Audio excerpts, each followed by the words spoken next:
자, 계산 문제는 포기한 것 같아요. 24번과 26번 문제 많이 틀리셨네. 자, 27번 MBS에 관한 설명 원래 중요합니다. 자, MPTS는 뭐죠? 이체 증권이죠. 자, 여러분이 이 발행기관이 MPTS를 발행해서 투자자에게 매각을 하는데 무슨 방식이죠? 이거는 자산 매각 방식이죠. 자, 발행 자산 또는 지분을 매각하는 방식이기 때문에 MPTS를 뭐라고 하죠? 지분형의 성격을 가진 MBS라고 해요. 그러다 보니까 지분을 매각하니까 지분이 넘어가겠죠. 자, 그래서 지분이 넘어갑니다. 그래서 뭐죠? 우리는 주택, 저당, 채권, 집합물, 요 소유권, 또 원금 이자를 받을 수 있는 현금 흐름에 따른 지분권이 둘 다 투자자에게 넘어가요. 지분, 자산을 매각했기 때문에 1번 맞는 지문이고, MPTB의 투자자는 저당권의 풀이 담보로 되어 있기 때문에 조기 상환 위험을 부담하지 않는다니까 틀린 지문이죠. 자, 3번과 4번을 보시면은 이 차입자는 대출을 받으면은 매월 원리금을 상환을 하죠. 누구에게? 발행 기관에 상환을 하면은 투자자에게 이렇게 뭐 한다? MPTB를 매각하는데 원금 이자를 받자마자 원금 이자를 누구에게? 투자자에게 넘겨줘요. 바로 받자마자 넘겨주기 때문에 원리금 수취권을 가지고 있고, 차입자가 조기 상환하면 발행기관도 바로 조기 상환해요. 예, 원리금 수취권이 투자자가 보유하기 때문에. 그래서 조기 상환 위험은 누가 부담? 투자자 부담. 요 두 개는 같이 다니는 짝꿍. 그래서 2번 정답. 자, 주의해야 될 것은 뭐를 담보로 해야 돼? 여러분, 본드, 채권을 발행할 때는 주택, 저당 채권, 집합물, 요걸 담보로 발행기관의 신용을 가지고 채권을 발행하기 때문에 이 소유권은 발행기관이 보유하죠. 그래서 이걸 담보로 발행하기 때문에 MBB 성격도 가지고 원리금 받자마자 이체시켜준다는 이체증권의 성격도 가지고 있죠. 그래서 지분형과 채권형을 혼합한 형태의 MBS를 말하죠. 자, 이것은 3번 지문에 나와 있고, 4번은 채권 MBB 설명이죠. 자, 발행기관이 뭐를 발행했어요? MBB를 발행해서 투자자에게 매각을 하는데, 이 주택 저당 채권 담보부 채권, 이것은 기업이 회사채를 발행했을 경우에 성격과 아주 비슷하기 때문에 채권형의 성격을 가진 MBS인데, 무엇을 담보로 우리가 만든다? 뭐를 담보로? 이 주택 저당 채권. 항상 채권을 발행할 때는 이 주택 저당 채권 집합물, 이걸 담보. 여러분, 채권은 항상 뭐를 담보? 이걸 담보로 발행기관의 지용을 가지고 채권을 발행해서 투자자에게 매각하기 때문에 이 소유권은 항상 채권을 발행하면 누가 보유한다? 발행기관이 보유. 그리고 또 이거는 또 원리금 수취권도 누가 보유한다? 발행기관이 보유한다. 자, 그래서 4번 맞고 5번 CMO는 MBS 파생 상품으로서 이 MPTB와 구조상 동일해요. 발행 기초가 같으나 만기 구조가 다양하죠. 자, MO는 이 저당 채권의 총 발행액을 이렇게 우리나라는 8개의 그룹으로 나눠주고 나눠준 그룹을 뭐라고 하죠? 트렌치고 트렌치마다 만기가 다르죠. 1년, 2년, 3년, 5년, 7년, 10년, 15년, 20년 이렇게 만기가 다르고 만기가 길수록 수익률도 높아요. 그래서 5번 다양한, 다르다. 이게 포인트인데 맞는 지문입니다. 자, 28번 주택연금제도에 관한 설명으로 우리가 틀린 것은 자, 여러분이 1번 보세요. 주택연금 가입 주택을 가입자 또는 배우자가 실제 거주지로 이용하고 있지 않아도 주택을 소유하고 있으면 연금 가입이 가능하다. 밑줄은 실제 거주지로 이용하고 있지 않아도 밑줄. 여기 틀렸죠? 여러분 실제 거주지로 이용하고 있어야 합니다. 그래서 1번 정답이 되겠죠. 자, 가입 가능 연령은 얼마죠? 가입 가능 연령은 우리는 주택 또는요 둘 사람 중 한 사람이에요. 주택 소유자 또는 배우자가 얼마? 우리는 60세 이상. 여러분이 우리 법률에는 만이란 말이 안 쓰거든요. 법률에는 그냥 60세 이상. 아, 그러면 여러분 만이라 생각하면 돼요. 만 60세 이상인데 뭐 썼죠? 근 저당권 설정일 기준.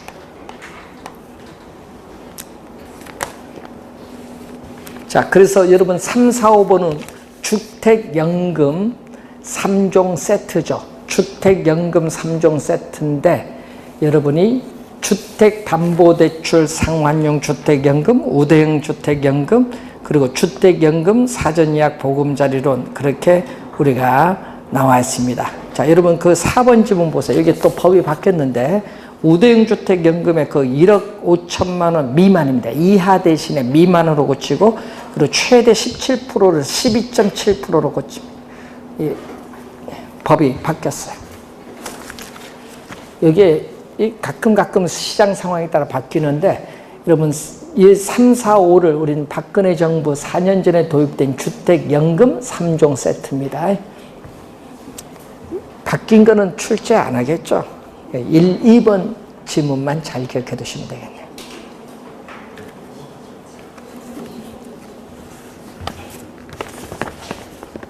(12.7%)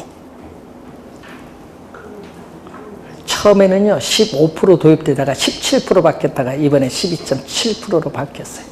항상 우리는 시험일 기준이다 보니까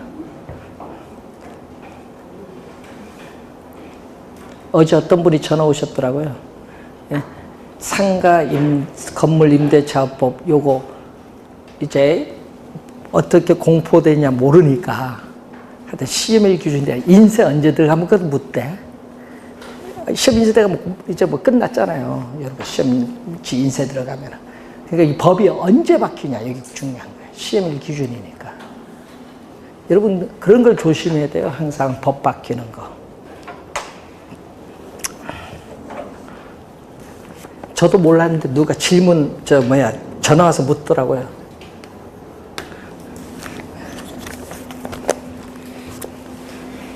여러분 일주일 전에 보통 시험지 인쇄를 하죠.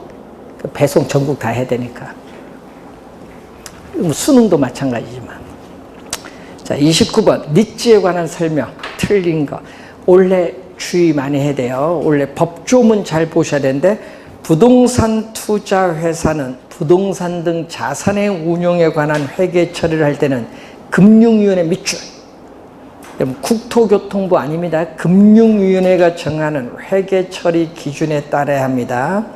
자, 자기관리 부동산 투자 회사는 실체 회사고 위탁과 기업 구조정은 서류상 회사인 페이퍼 컴퍼니죠. 명목 회사입니다. 자금 차입 및 사채 발행은 자기 자본의 2배를 초과할 수 없다. 자기 자본의 2배 이내를 원칙으로 합니다. 자, 4번은 주식 분산이죠. 주주 1인과 그 특별 관계자는 최저 자본금 준비 기간이 끝난 후에는 부동산 투자회사가 발행한 주식 총수의 50%를 초과하여 주식을 소유하지 못한다. 이게 작년에 바뀌었거든요. 1년 전에 바뀌었어요. 작년. 그래서 작년은 출제 안 했는데 올해 날릴 수도 있어요. 50이라는 걸 주의해야 됩니다. 자기관리 부동산 투자회사의 설립 자본금 2년 전 정답했죠. 5억입니다. 3억이 아니라 5억. 위탁관리와 기업 구조조정이 설립 자본금이 3억 원 이상. 자, 30번 금융제도에 관한 설명으로 튼 것. 공공주택금융은 일반적으로 민간주택금융에 비해서 대출금리는 낮고 대출기간 만기는 장기입니다. 단기가 아니라 장기. 1번 정답. 자, 주택도시기금은 우리나라의 대표적인 공공주택금융이고, 자, 주택도시기금은 주택건설자금 사업지원, 주택전세 및 구입 수요자에 대한 자금 지원, 주거환경개선사업 지원, 도시재생사업 등의 주거복지사업을 하고 있습니다. 용도죠. 주택도시기금의 용도. 작년에는 뭐가 출제했어요? 여러분, 용도가 작년에 요걸 출제했거든요. 주택개정 출제했어요. 용도에서 주택개정의 용도 뭐 아닌 걸 물었어요. 도시재생사업 있죠? 그건 도시개정입니다. 두 가지 용도가 있습니다. 자, 그래서 3번 맞고 4번 한국주택금융공사 내에 주택금융신용보증기금이 있는데, 이 개인이나 주택건설사업자가 금융기관과 차입계약을 할 때 보증인 역할을 합니다. 자, 우리 대한주택보증이 바뀌었죠. HUG라고 하죠. 우리는 주택도시보증공사인데 주택 관련 각종 보증을 통하여 분양계약자의 안전한 입주와 주택건설사업자의 원활한 사업 수행을 지원하고 있습니다. 자, 우선 1번 정답이고 31번으로 갑니다. 부동산 분석의 단계를 이렇게 4단계로 구분할 경우에 옳은 설명. 자, 시장 분석은 부동산 유형별로 수요와 공급 상황, 항상 수요와 공급 상황 분석, 이게 포인트죠. 시장 분석은 시장성 분석에 뭐가 돼? 기초가 된다. 맞는 질문이죠. 자, 항상 시장 분석을 먼저 하고 나서 뭐가 이루어진다? 시장성 분석이 이루어져요. 시장성. 그러니까 시장성 분석의 기초가 바로 뭐가 돼요? 시장 분석이죠. 자, 2번. 개발되는 부동산이 임대 또는 분양될 가능성을 파악을 하는 것으로서 개발된 부동산의 경제적 타당성 분석. 여러분, 여기에 항상 시장성이 나오면 매매 또는 임대될 가능성, 분양될 가능성 분석하는 거. 그런데 파악하는 것까지는 맞았어요. 근데 뒤에 경제적 타당성을 분석하는 것은 여기에 속하지 않습니다. 뒤에 경제적 타당성을 분석하는 것은 시장성 분석에 속하지 않는다. 타당성 분석은 뒤에 있잖아요. 자, 3번째, 시장 분석이 시장이 개발 사업을 채택할 것인가에 대한 분석이라고 하면은 우리가 개발업자가 개발 사업을 채택할 것인가에 대한 어떻게 돼요? 분석은 시장성 분석이 아니죠. 개발업자가 개발 사업을 채택할 것인가 분석은 거기에 무슨 분석? 우리는 투자 분석입니다. 그래서 틀린 지문. 시장성 분석이 아니라 투자 분석. 타당성 분석은 3가지 있어요. 기술적 타당성 분석, 경제적 타당성 분석, 법률적 타당성 분석인데 그 중에서도 수입과 비용을 비교하는 경제적 타당성 분석이 가장 중요합니다. 4번도 틀렸고. 자, 타당성 분석의 결과 타당성이 있는 경우에는 시장 분석을 하는 것이 아니라, 여러분, 타당성 분석을 하잖아요. 이 세후 현금 수지를 기준으로 타당성을 분석해서 어떻게 돼요? 여러분, 개발 사업 할 거 안 할 거 결정되는 건 거기에 맨 끝에 투자 분석이 오는데, 그래서 그 맨 끝에 뭐를 개발 여부가 최종적으로 결정되는 것은 어디서? 투자 분석에서. 투자 분석. 그래서 틀린 지문. 시장 분석이 아니라 투자 분석. 자, 23번 문제로 갑니다. 23번이 아니지. 32번 문제로 갑니다. 자, 부동산 개발에 관한 설명 옳은 것. 자, 박스 문제죠. 자, 기억. 요거 상당히 또 중요한 지문이 또 나왔는데. 자, 기억은 부동산 개발이란 타인에게 공급할 목적으로 토지를 조성하거나 건축물을, 건축 공작물을 설치하는 행위로 조성, 건축, 대수선, 리모델링, 용도 변경 또는 설치되거나 될 예정인 부동산을 공급하는 것을 말한다. 자, 밑줄은 다만 시공을 담당하는 행위는 제외한다. 밑줄. 요게 주의해야겠죠. 자, 여러분 요것은 시험 문제 작년에도 우리는 요 법률이 나왔거든요. 부동산 개발업의 관리 및 육성 등에 관한 법률.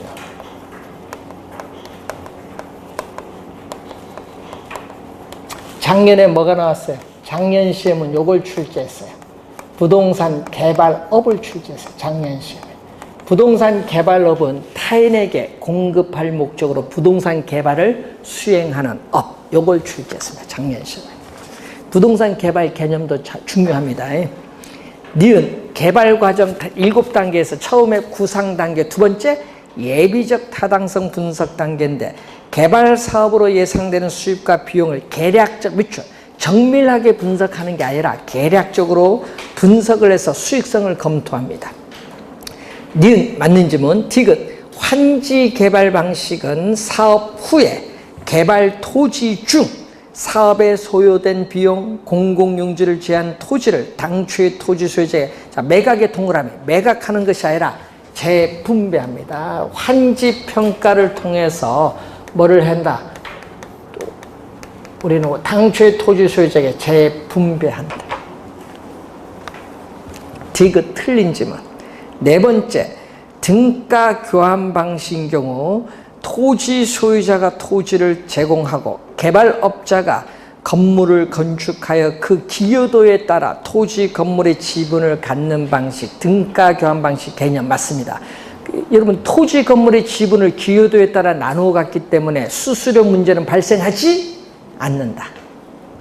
자, 토지 신탁 방식은 뭐가 돼요? 자, 여러분이 토지 소유자의 위탁자가 일정한 기간을 약정해서 토지를 신탁해서 수탁자에게 넘길 때 항상 토지 소유자가 파산하더라도 뭐를 신탁 개발 사업에 영향을 미치지 않기 위해서는 형식상 소유권을 누가 앞으로? 신탁회사 앞으로 우리가 이전을 해요. 그렇지만은 우리는 사업 위탁형은 어떻게 돼요? 사업 위탁형 또는 사업 수탁 방식은 토지 소유자가 토지를 가지고 있어요. 토지 소유자는 토지를 그대로 보유하고 있어요. 그리고 개발 사업에 필요한 자금도 개발업자의 주선에 따라서 누가 조달하는 거예요? 토지 소유자가 조달하죠. 그러면 여기는 토지 소유 주체가 토지 소유자니까 개발 사업은 누구의 명의로? 토지 소유자의 명의로 진행이 되고, 여기는 누가? 수탁자인 신탁회사가 토지를 가지고 있기 때문에 여기는 개발 사업은 누구의 명의? 수탁자인 신탁회사의 명의로 진행이 돼요. 5번 미흡 틀린 지문. 맞는 건 기억, 니은, 니을 세 개가 맞습니다.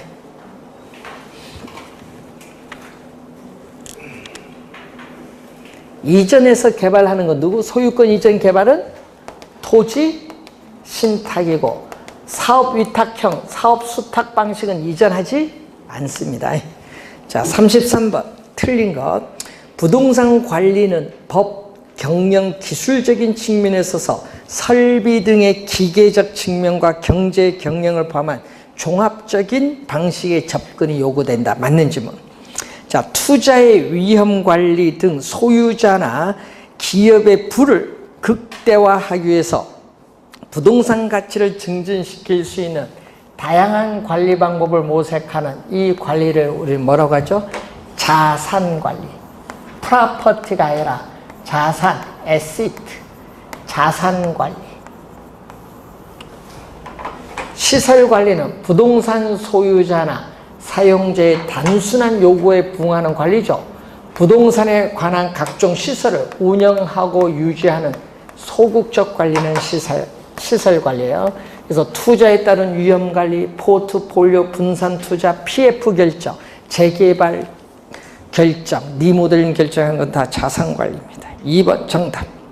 혼합 관리는 자가 관리가 곤란한 부분만 선별하여 위탁할 수 있는 장점이 있는데 경영 관리는 자기 관리로 하고 시설은 위탁 관리로 하는 경우가 있다. 맞는 질문이죠? 건물 관리인 경우 생애 주기 비용 분석을 통해서 초기 투자 비용과 관리 유지 비용의 비율을 조절함으로써 보유 기간 동안 효과적으로 총 비용을 관리할 수 있습니다. 자, 건물의 생애 주기 단계 중 신축은 뭐죠? 착공에서 완공에 이르는 단계인데 아직 사용을 안 했기 때문에 건물의 물리적 유용성이 가장 높게 최고가 되는 단계가 신축 단계. 가장 높게 밑줄, 여기 포인트죠. 그러면 여러분 신축 단계를 지나면 건물을 사용하니까 물리적 유용성과 가격은 점점 감퇴하기 시작합니다. 자, 34번 마케팅 전략에 관한 설명으로 틀린 것은 마케팅 믹스 전략은 뭐를 구성한다? P, 맞긴 맞아요? P 네 가지? 맞죠? Place, Product, Price, Promotion 네 가지 맞습니다. 주택 청약자를 대상으로 추첨을 통해서 벽걸이 TV, 양문형 냉장고 등을 제공하는 것은 마케팅 믹스 전략 중 촉진 전략인데 촉진 전략 중에서도 뭐? 판매 촉진입니다.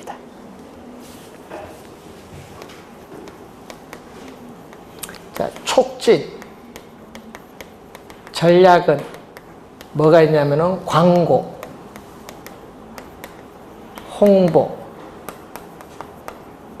인적, 판매 촉진, 추첨을 통해서 경품을 제공한 건 요거에 속하는 거. 소비자 판매 촉진 수단이에요. 자, 3번 마케팅 전략 중 표적 시장 선정 전략. 자, 여러분이 STP 전략은 어디로 간다? S 순서대로 이렇게 가는 거예요.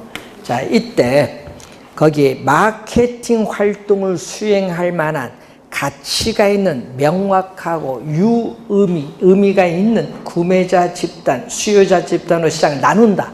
그럼 전체 수요자 집단의 시장을 나누는 걸 뭐죠? 요거 시장 세분화 전략이에요. 여러분 표적 시장이고 타겟팅이 아니라 시장 세분화 전략. 3번 정답.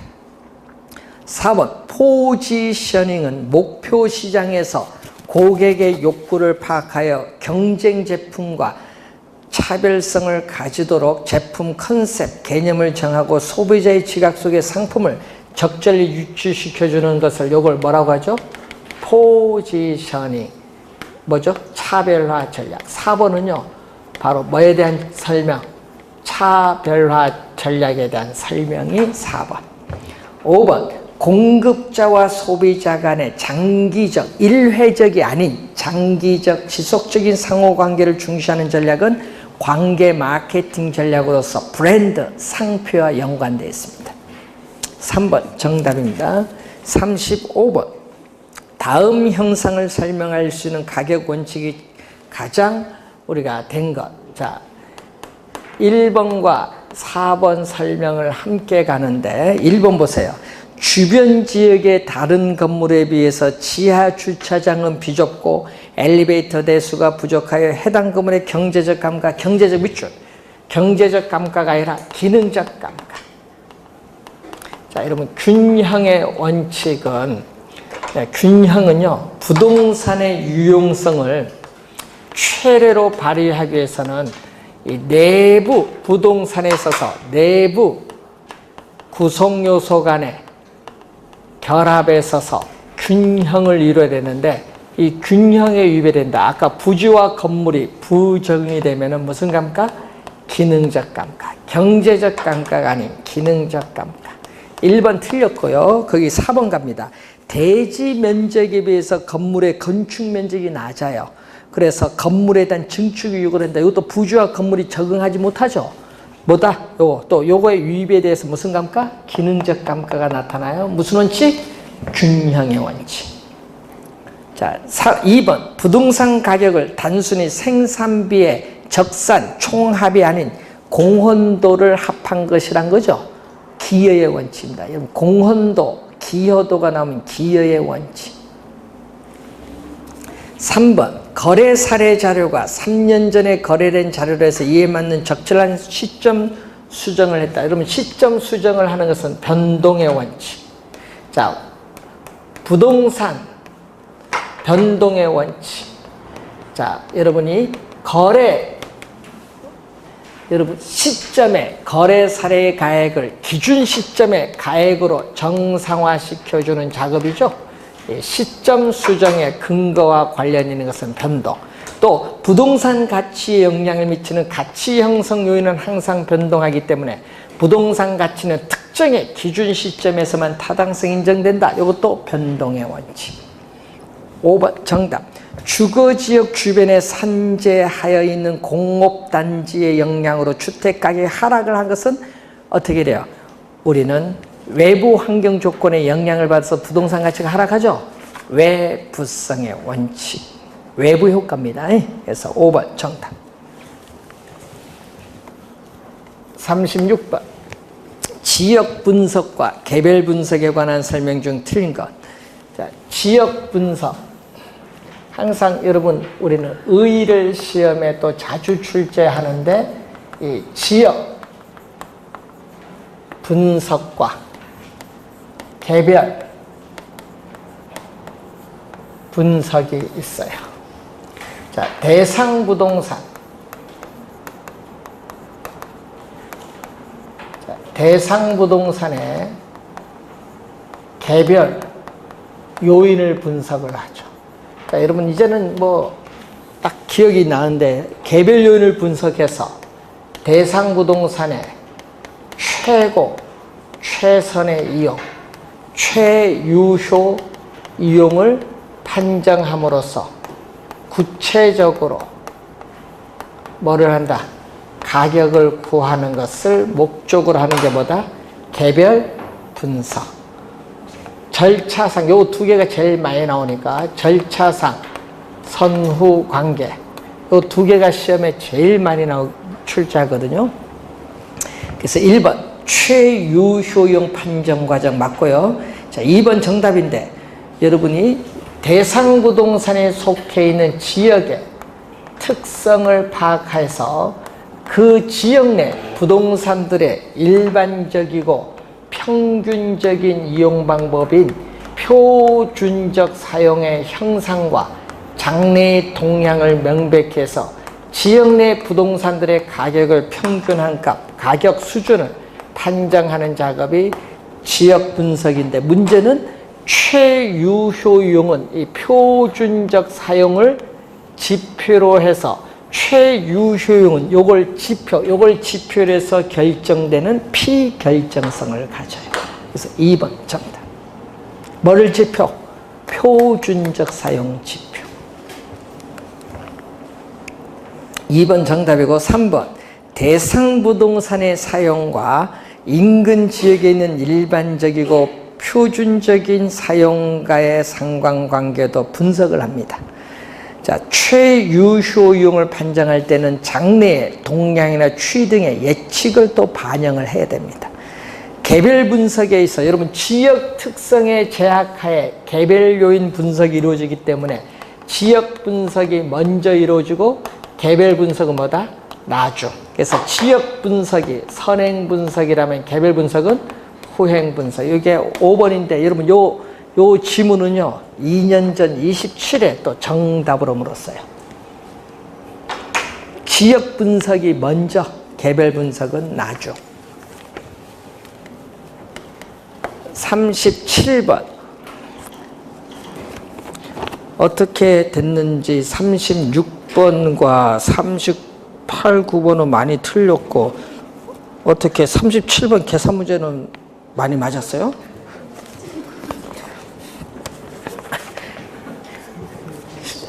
좀 어려운 거 많이 맞네요. 자, 기준 시점의 재조달 원가. 기준 시점에 재조달 원가 이제 많이 풀어봐서 그러는 거예요. 75만 원이 나오고 면적은 얼마? 슬래브 지붕 3층 건물 연면적이 얼마죠? 1,500제곱미터가 나오죠. 자, 그러면 여기 얼마 나와요? 곱해주면 11억 2,500만 원. 자, 기준 시점에 재조달 원가는 11억 2,500만 원이 나와요. 근데 거기 봤더니 또 관로 안에 내용연수 만료 시 장가율은 얼마? 장가율은 잔존 가치율은 재조달 원가에서 잔존 가격이 차지하는 비율이 몇 프로? 10%니까 잔존 가격은 얼마죠? 재조달 원가 요게 10%. 그러니까 1억 1200, 1억 1250만 원이 잔존 가격. 자, 그런데 문제는 감가수정은 뭘로 한다? 감가수정은 정액법으로 하는데 정액법으로 할 때 매년에 감가액은 재조달 원가에서 경제적 내용 요소 끝났을 때 남아있는 잔존 가격을 뺀 것을 뭘로 나눠준다? 경제적 내용 연수로 나눠주면 되겠죠. 얼마? 11억 2,500만 원에서 1억 1,250만 원을 뺀 것을 지금 경제적 내용 연수 몇 년? 50년 또 나눠주니까 얼마 나온다? 2,025만 원. 2,025만 원이 나오죠. 자, 감가 수정액은 자, 매년의 감가액 2,000 얼마? 2,025만 원에 뭐를 곱해줘야 돼요? 경과 연수를 곱하는데, 자, 경과 연수 몇 년? 자, 건축물 대장상 사용 승인 일자는 2013년 10월 15일. 기준 시점은 2018년 9월 1일. 자, 2000 몇 년? 2014년, 2015년, 2016, 2017년, 2018년 10월 15일 안 됐어요. 9월 1일이니까 15일까지 안 갔잖아요. 그러니까 5년 했다 큰일 납니다. 15일까지 안 갔어. 4년. 5년이 아니에요. 4년. 했더니 얼마? 8,100만. 자, 이때 우리는 적산 가액은 재조달 원가 얼마 나왔죠? 11억 2,500만 원에서 감가 수정액 8,100만 원 뺐더니 얼마 나온다? 우리는 10억 4,400만 원. 2번 정답이 되겠습니다.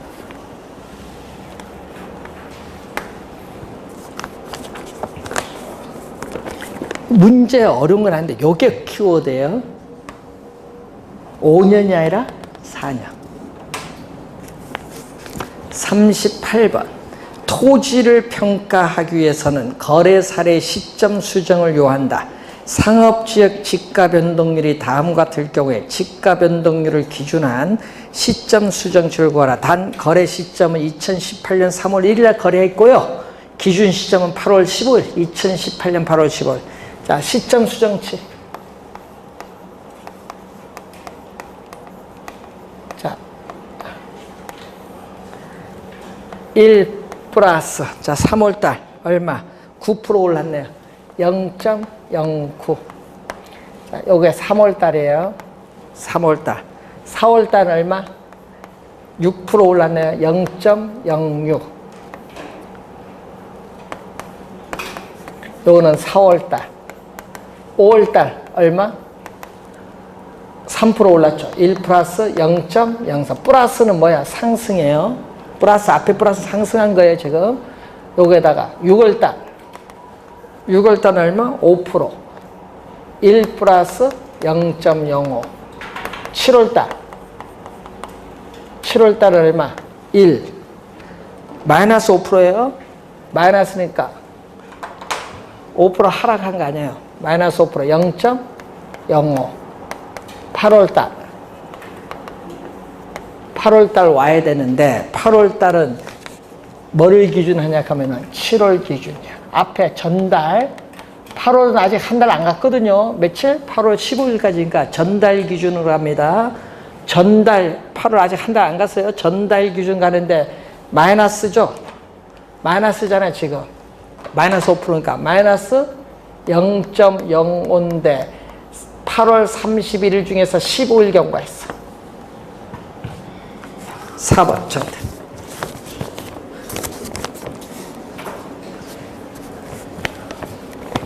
전역에서 누른데 1.09, 1.06, 1.03, 1.05, 0.95 하다가 1에서 요걸 곱한 걸 빼줘서 곱해주면 답이 나와요.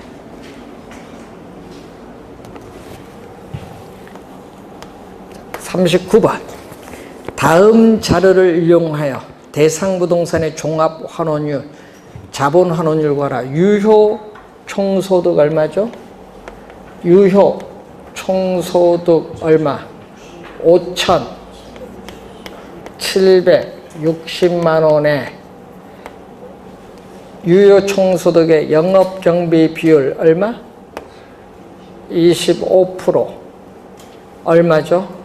5,760만 원에 몇 프로? 25%. 4분의 1이죠. 그럼 얼마? 얼마 나와요? 1,440만 원. 해주면 순영업소득은 얼마? 1,444. 1,316? 아니지. 4,000이지. 4,320만 원. 4,320.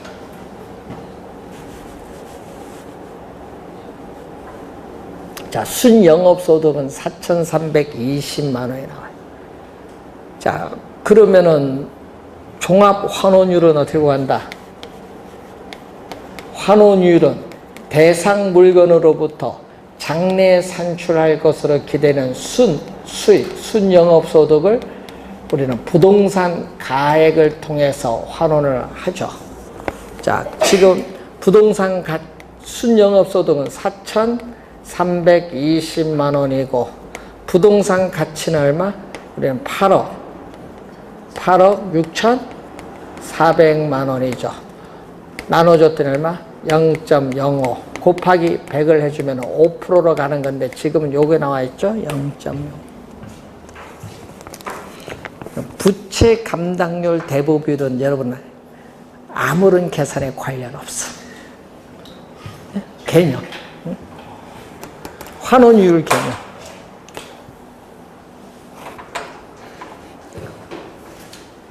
(1번) 정답.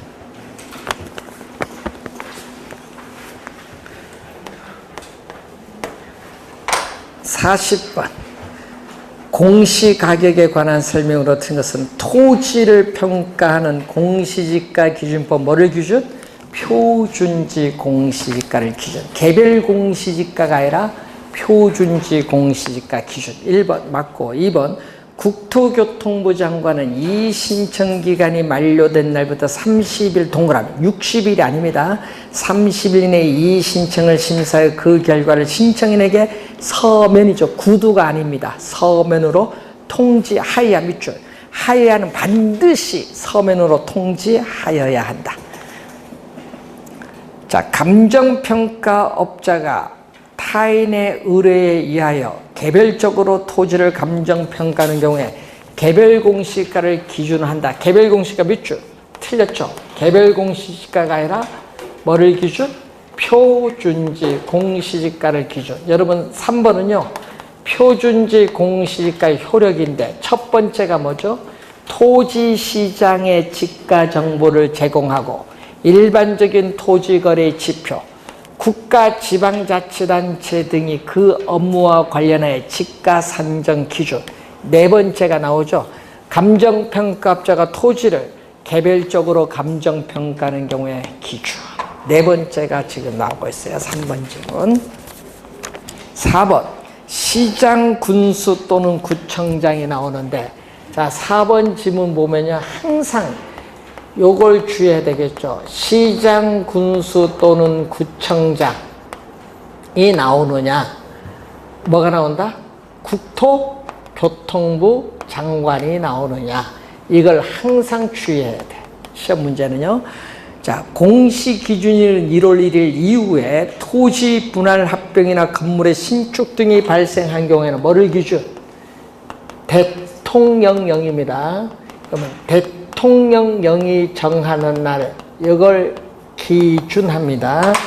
대통령령이 정하는 날을 기준으로 하여 뒤에가 중요한 거예요.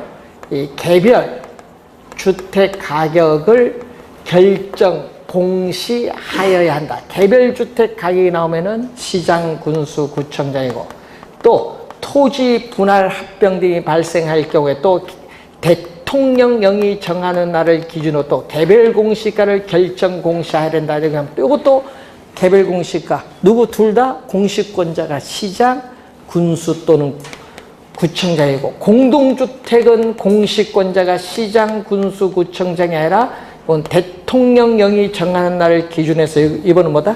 국토교통부 장관. 공시권자를 잘 알아야 돼요. 그래서 맨 앞에 시장, 군수 또는 구청장 네모하고 대통령령이 정하는 날 기준 밑줄. 시험에 진짜 많이 나오는 지문이에요. 4번. 자, 5번도 많이 나오죠. 표준주택 가격은 국가 지방자치단체 등의 기관이 그 업무와 관련해서 개별주택 가격을 산정하는 경우에 그 기준이 된다. 5번은 뭐죠? 표준주택 가격의 효력. 표준주택 가격의 효력. 많이 나오죠. 그리고 개별주택 및 공동주택 가격 효력은 2년 전에 정답 물었죠. 주택시장의 가격 정보를 제공하며 국가 지방자치단체 등이 과세 등의 업무와 관련하여 주택가격을 산정하는 경우에 그 기준으로 활용될 수 있다. 이것은 개별주택 및 공동주택가격 효력입니다. 잘 정리를 좀 우선 해두시면 되겠습니다. 그런데 계산 문제 원가 방식 나왔는데 작년에 계산 문제 3문제 나왔거든요. 작년에 3문제 중 작년에 문제가 2문제가 좀 까다로웠어요. 3문제 중에 1문제는 좀 쉬웠는데, 그래서 여러분이 이 본 시험에 가거든 항상 계산 문제는 맨 마지막에 푼다는 식으로 한번 하시고, 연습하고 있죠. 답이 8개씩 있다는 거 보면서 그거 주의를 많이 해야 돼요. 본 시험 가면 그거 중요해요. 다 똑같습니다. 근데 세법 공시법은 주의해야 돼. 왜냐? 세법 공시법 합쳐서 40문제다 보니까 세법이 5번이 7문제, 7개 나올 수도 있지. 하여튼 그럼 공시법이 하나가 답이 되겠고, 하여튼 8개씩이라는 걸 염두에 둬야 돼.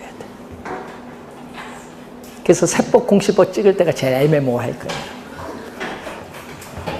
아까 저기서 그 임대료 규제, 예? 임대료 규제 아까 1교시 때 했었잖아요. 예. 그거하고 분양가 상한제 규제하고 이런 발생하는 그 영향이 비슷해요? 아니죠. 다르죠. 분양가격과 임대료 규제가 왜 같아요? 임대료 규제는 여러분 저소득 임차인을 보호하는 거고, 그건 주택 구입을 할 때 주택 구입하는 사람 부담을 낮춰주기 위해서 규제하는 거지. 근데 최고 가격제는 똑같지. 효과는 다르죠. 근데 비슷한 내용인 것 같지만 내용은 정책이 달라요. 하나는 분양 정책이고 하나는 임대료 규제 정책이에요. 거기서 일어나는 수요자, 공급자 그 말을 조심하면 돼요. 내용이 비슷한데 말만 잘 조심하면 돼요. 예? 하나는 임대인 임차인 관계고 하나는 건설업체와 아파트 사는 사람 관계니까 그것만 조심하면 되죠. 자, 오늘 수고하셨습니다.